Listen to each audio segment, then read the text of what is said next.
Good morning students, मैं video Bhopal Madhya Pradesh के students के लिए बना रहा हूँ। आप जिस कोर्स में स्पेशलाइजेशन करना चाहते हैं उसके बारे में हम लोग डिटेल डिस्कस यहाँ करने वाले हैं। अबाउट दी टॉप कंपनीज क्या होने वाली है, टॉप सैलरीज क्या होने वाली है, उनके about everything we are going to discuss. About the more education, हमारी क्लासेस चलती है मोर एजुकेशन के नाम से, उसके बारे में हम लोग डिस्कस करेंगे। अबाउट दी बेस्ट कॉलेज जो आपके लिए बेस्ट है उसके बारे में हम लोग डिस्कस करेंगे। तो वीडियो में बने रहिए, चैनल को सब्सक्राइब कीजिए, बेल आइकन को हिट करिए जिससे आपको रेगुलर अपडेट मिलते रहे। बाकी के वीडियो के अंदर इंफॉर्मेशन हमारे सर देंगे आपको।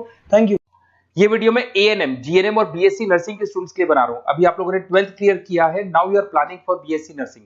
देखो, बहुत डिटेल में अपन डिस्कस करेंगे job opportunities, government, private, other options, वो सारे डिस्कस करेंगे। अब्रॉड में और इंडिया में कैसे जॉब मिल सकती है, और बहुत डिमांडिंग कोर्स है, पूरा डिटेल में अपन डिस्कस करेंगे। इसके अंदर जो आपका एएनएम और जीएनएम है, ये डिप्लोमा कोर्स होता है, और जो नर्सिंग, बीएससी नर्सिंग, ये आपका डिग्री कोर्स होगा। तो इसको अपन डिटेल में डिस्कस करेंगे। जॉब अपॉर्चुनिटीज इंडिया में कौन सी है, अब्रॉड में कौन सी है, और ग्लोबल लेवल पे कौन से एग्जाम्स लगते हैं, जिससे यूएस में, यूएई में, कनाडा में आपकी जॉब लग सकती है, इसको डिस्कस करेंगे। थोड़ा सा मैं बता देता हूं। बेसिकली गवर्नमेंट ऑफ इंडिया ने बताया है 2027 तक मशीनें करेंगी काम। 42% जो है आर्टिफिशियल इंटेलिजेंस और मशीन लर्निंग से काम होगा। तो आप ये मान के चलो, जो भी कोर्स आप करने वाले हो, इसमें आर्टिफिशियल इंटेलिजेंस और मशीन लर्निंग को इंटीग्रेट करके चलना, क्योंकि इसकी जबरदस्त डिमांड आने वाली है। एआई/एमएल की नॉलेज आपको भी होनी चाहिए। अगर यहाँ पे देखिए, फास्टेस्ट ग्रोइंग जॉब, बहुत सारी जॉब्स आने वाली है। बिग डेटा, फिनटेक, एआई/एमएल, बहुत सी जॉब्स जाने वाली है। Fastest declining job, post office clerk, bank teller, data entry, cashier. आज कैश डिपॉजिट होता है बैंक में एटीएम से, एटीएम से विड्रॉल होता है, पासबुक मशीन से अपडेट होती है। तो बहुत सारी जॉब्स जाने वाली है और आने वाली है। तो एआई/एमएल को इंटीग्रेट करके चलना, इसकी डिमांड हमेशा रहेगी। मेरा क्लासेस चलता है ऑनलाइन, ऑफलाइन, रिकॉर्डेड, तीनों मोड पे मैं क्लासेस ले रहा हूँ। मुंबई में मैं पढ़ा रहा हूँ, जयपुर में पढ़ा रहा हूँ। उसके अलावा बहुत सारी चीजें जिसको अपन डिटेल में डिस्कस करेंगे। अभी आते हैं अपन एएनएम, जीएनएम और बीएससी नर्सिंग पे आते हैं। अगर मैं बात करता हूं तो एएनएम और जीएनएम आपके डिप्लोमा कोर्स हो गए, और बीएससी नर्सिंग आपका डिग्री कोर्स हो गया। एएनएम आपका 2 साल का कोर्स है, जीएनएम आपका 3-3.5 साल का कोर्स है, और अगर मैं बीएससी नर्सिंग की बात करता हूं तो 4 साल का कोर्स है। इसके अंदर अगर आप एएनएम की बात करें तो 12+2 आर्ट साइंस किसी भी बैकग्राउंड से कर सकते हैं। अगर आपको जीएनएम करना है तो उसके लिए साइंस कंपल्सरी, और आपको बीएससी नर्सिंग करना है तो आपके पास फिजिक्स, केमिस्ट्री, बायो होना चाहिए, और इंग्लिश तो कंपल्सरी रहेगा ही रहेगा। एंट्री लेवल पे फटाफट आपको जॉब लगानी है, एएनएम कर लो। मिडिल लेवल पे आपको जीएनएम करना चाहिए, बट अगर डिटेल में जाना चाहते हो, अच्छी कैरियर अपॉर्चुनिटी प्लान कर रहे हो, तो आपको बीएससी नर्सिंग करनी चाहिए। अगर मैं बात करता हूँ, बेसिक हेल्थ केयर का जॉब मिलेगा यहाँ पे, जनरल नर्सिंग का जॉब मिल जाएगा, और वहां पे एडवांस लेवल पे, किसकी बात कर रहा हूँ, बीएससी नर्सिंग में एडवांस लेवल पे मिल जाएगा।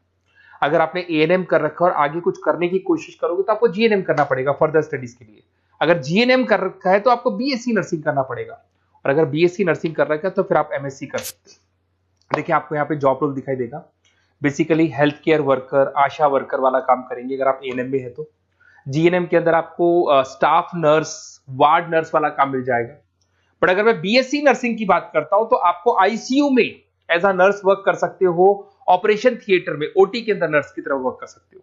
उसके अलावा नर्स एजुकेटर बन सकते हो, मतलब बेसिकली आप अपना खुद का जो क्लासेस बोलते हैं, जिसको अपन कोचिंग क्लासेस वगैरह खोल सकते हैं।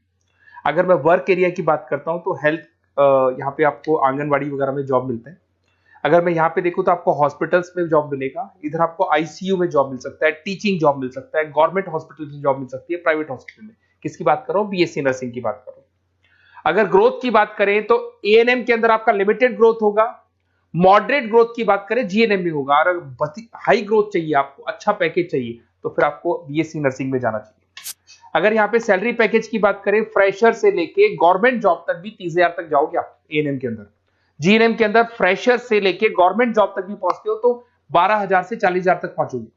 और अगर बीएससी नर्सिंग में जाते हो तो फ्रेशर भी हो तो आपको 18 से 30 मिल जाएंगे, और गवर्नमेंट जॉब तक अगर आप पहुंच जाते हो तो आपको 60,000 के आसपास मिलने लग जाएंगे। तो बेटर है कि बीएससी नर्सिंग करो, थोड़ा सा टाइम ज्यादा लगेगा, बट आगे आपको पैकेजेस बहुत अच्छे मिलते हैं। अगर मैं यहाँ पे देखता हूँ, क्विक एंट्री लेनी है, एएनएम में जाएंगे, बैलेंस ट्रेनिंग वगैरह देखना है, जीएनएम में जाएंगे। और अगर long term career growth plan कर रहे हो तो आपको बीएससी नर्सिंग में जाना चाहिए। अगर मैं गवर्नमेंट सेक्टर की बात करता हूं तो एम्स में आपका जॉब लग सकता है। उसके बाद में आपका स्टेट गवर्नमेंट में जॉब लग सकता है, इंडियन रेलवे में आपका जॉब लग सकता है, इंडियन आर्मी में जॉब लग सकता है आपका। उसके बाद में पीएचआई, सीएचसी में जॉब लग सकता है, आंगनवाड़ी सेंटर्स में जॉब लग सकता है। और कैटेगरी वाइज एएनएम का एएनएम वाला जॉब लगेगा, जीएनएम का जीएनएम वाला लगेगा, बीएससी नर्सिंग का जो थोड़ा सा हाई लेवल पे जॉब लगेगा। उसके बाद में अगर मैं प्राइवेट सेक्टर की बात करूं, Apollo hospital, Fortis, Manipal, C K Birla, सब में जॉब लग सकती है। तो सारे ऑप्शंस आपके पास रहेंगे, आईसीयू, स्टाफ केयर वगैरह बहुत सारी जॉब्स है, एएनएम जीएनएम की कैटेगरी वाइज जॉब लगेगा आप लोग का। अगर मैं बात करता हूं एनजीओस की, तो इसमें health care India, red cross society, UNICEF, WHO, यहां पे आपकी जॉब लग सकती है और वो कैटेगरी वाइज आपका जॉब लगेगा। अगर मैं सेक्टर्स की, अदर सेक्टर्स की बात करता हूं, तो आपके पास एक ऑप्शन है, अगर आपने बीएससी नर्सिंग कर रखा है तो टीचिंग असिस्टेंट बन सकते हैं आप, क्लिनिकल इंस्ट्रक्टर बन सकते हैं।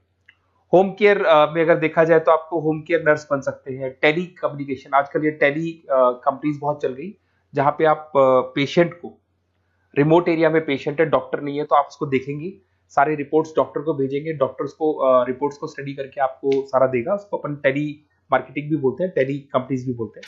तो ये ऑप्शंस भी अवेलेबल है।